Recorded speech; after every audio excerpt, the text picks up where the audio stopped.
রাজধানীতে ব্যাগ কারখানায় আগুন, 2 জন দগ্ধ। ঢাকার রাজধানীর বংশালে একটি ব্যাগ তৈরির একটি কারখানায় অগ্নিকাণ্ডে 2 ব্যক্তি দগ্ধ হয়েছেন। 27 মার্চ সোমবার সন্ধ্যা 6টার দিকে ওই কারখানায় আগুন লাগে। ফায়ার সার্ভিসের 6টি ইউনিট ঘটনাস্থলে গিয়ে আগুন নিয়ন্ত্রণে আনে।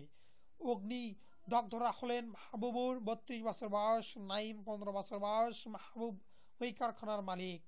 দগ্ধ নাইম জানান, কারখানার গোডাউনের বৈদ্যুতিক সুইচ অন দিতে গেলে হঠাৎ আগুন ধরে যায়। ফায়ার সার্ভিস 20 মিনিটে আগুন নিয়ন্ত্রণে আনে। ফায়ার সার্ভিসের নিয়ন্ত্রণ কক্ষের অপারেটর ফরিদ মিয়া জানান, আগুনের খবর পেয়ে ঘটনাস্থলে 6টি ইউনিট পাঠানো হয়। সন্ধ্যা 6টা 20 মিনিটে আগুন নিয়ন্ত্রণে আনা হয়।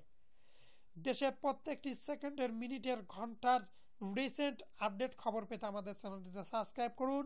আমরা সবসময় আপনাদের জন্য লাইভে আসি 24 ঘন্টায়।